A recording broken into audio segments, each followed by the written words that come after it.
Subscribe करें हमारे YouTube channel साधना gold को और पाएं वीडियो सबसे पहले। और हाँ, बेल आइकन दबाना ना भूलें।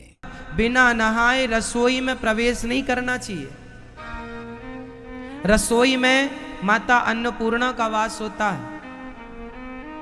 इसलिए रसोई जितनी शुद्ध अवस्था में आप रहेंगे। अच्छा, रसोई में सबको भी नहीं घुसने देना चाहिए। रसोई भी मंदिर से कम नहीं होती।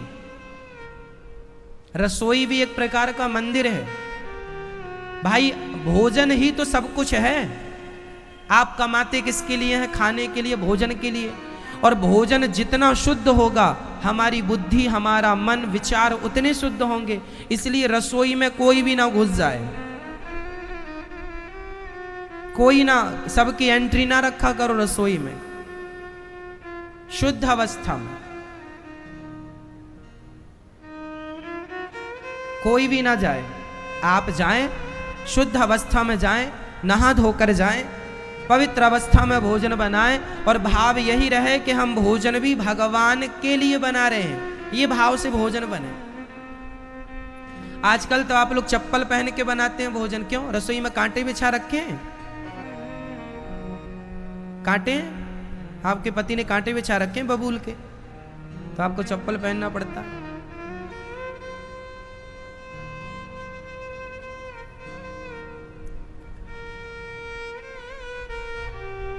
रसोई उतनी ही शुद्ध हो, उतनी ही पवित्र हो, जितना शुद्ध और जितना पवित्र आपका मंदिर है। रसोई मंदिर से कम नहीं है मेरी मां। रसोई से ही, भोजन से ही आपकी, हमारे अंदर विचार आ रहे हैं। यदि हमारा पेट भरा है तो अच्छे विचार आएंगे। अच्छा अन्न खाया अच्छे। यदि हम 4 दिन से भूखे हों तो कोई अच्छे विचार आएंगे? उठने की भी शक्ति रहेगी, बोलने की भी ताकत रहेगी। आज हम बोल रहे हैं, आप देख रहे हैं। अन्न ना खाइए 4 दिन, जरा देख लीजिए ना खा के, ना देखने की ताकत रह जाएगी, ना उठने की। मतलब आपके शरीर में जितनी भी शक्ति है वह भोजन से प्राप्त होती है। तो भोजन जितना बढ़िया होगा, आपको शक्ति उतनी बढ़िया मिलेगी, उतनी शुद्ध मिलेगी। और जितना गंदा आप खाएंगे भोजन, उतना। भोजन शुद्ध कर लो मेरी मां। हमारी माता इतनी आलसी होती हैं, रात को आटा बचाया, फ्रिज में रख दिया, उसी आटे की सवेरे रोटी बना ली। बासे आटे की रोटी नहीं बनाते, आटा बचा के नहीं रखते। माता अन्नपूर्णा नाराज हो जाती हैं।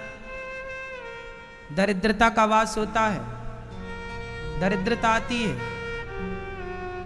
और सही बताएं, रात भर में आटा खराब हो जाता है।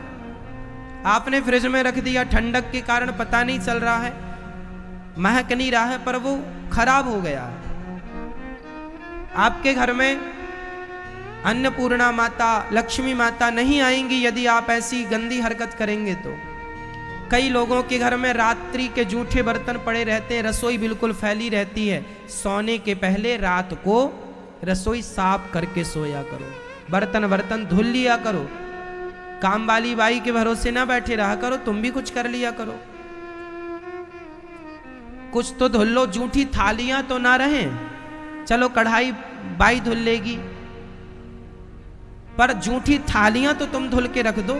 चलो ना धुलो तो पानी ही डाल दो, जूठा न अलग हो जाए, वो रख लो। रात भर रसोई तुम्हारी जूठे बर्तनों से भरी है।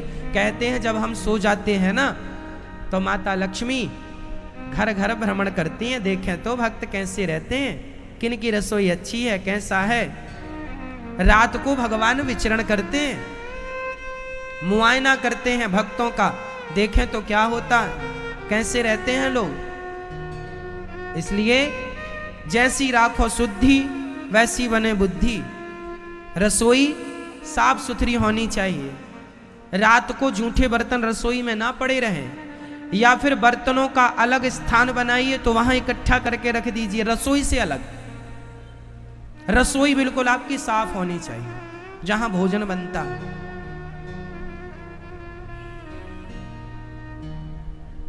आटा रात्रि का यूज ना किया करो, उतना ही आटा लगाओ जितना आप रोटी बना लो।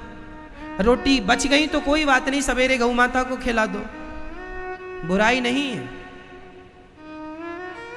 चलिए, ये नारद जी कहते हैं कहीं शांति नहीं, गृहस्थों के घर शांति नहीं। अच्छा, गृहस्थों के तौर तरीके अच्छे नहीं हैं इसलिए उनके घर शांति नहीं। आप लोगों का जरा तौर तरीका अच्छा हो जाए तो आपके घर भी शांति। आप सिस्टमैटिक नहीं रहते, सिस्टम से नहीं चलते, आप मनमानी करते हैं। आप जरा सिस्टम से चला करो।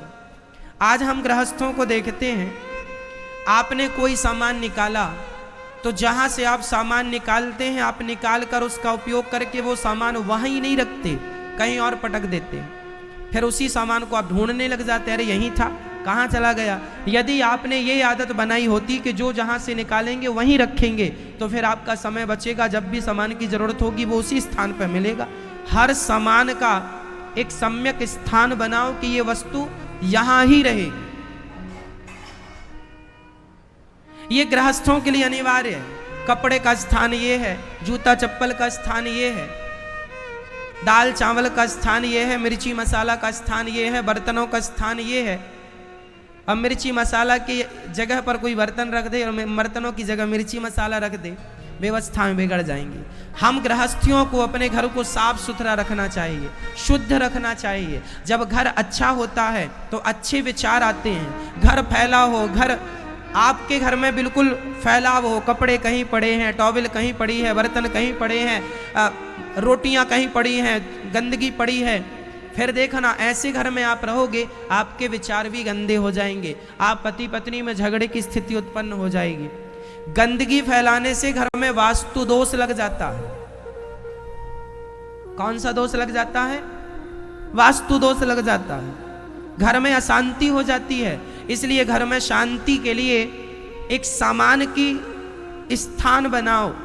ये सामान यहीं रखेंगे, बस जहां से उठाएंगे वहीं रखेंगे।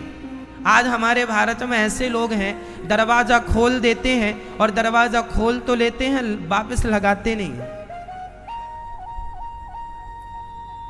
भारत में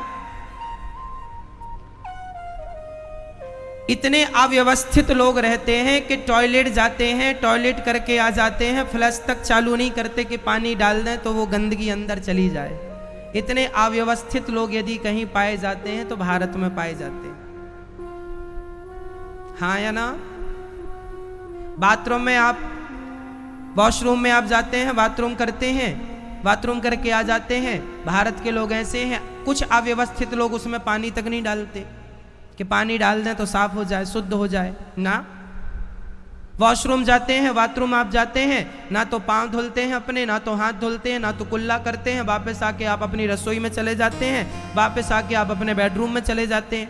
यह अशुद्धि आपके लिए बहुत हानिकारक है, बहुत नुकसानदायक है। आजकल हमारे भारत में तो लोगों को ये छोटे छोटे नॉलेज भी नहीं है।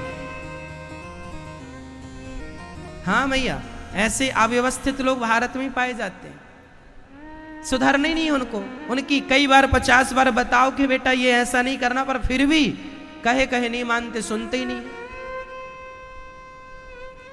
हम कहते हैं बाथरूम जाओ, पानी कुल्ला करो, बच्चों को भी सिखाओ कि कुल्ला करो, 3 कुल्ला करो, पांव धो, हाथ धो, इसके बाद बाहर आओ। ये शुद्धि है। और आप यदि दीर्घ संका जा रहे हैं, टॉयलेट जा रहे हैं, तो आपको तो नहा कर ही वहां से वापसी लेनी है, नहा कर ही निकलना है। ये हमारे भारत की पवित्रता है। अपवित्रः पवित्रो वा सर्वावस्थां गतोपि वा। पवित्र, जितना आप शरीर को पवित्र रखेंगे, अपने घर को पवित्र रखेंगे, उतने पवित्र विचार आपके होंगे। और आपका घर बिल्कुल अव्यवस्थित है, आप अव्यवस्थित हैं, तो आपके विचार व्यवस्थित कैसे होंगे? हाँ या ना? इसलिए हमें अपने घर को, अपना उठना बैठना खाना पीना थोड़ा व्यवस्थित करना चाहिए। सब प्रकार से हमें व्यवस्थित रहना है।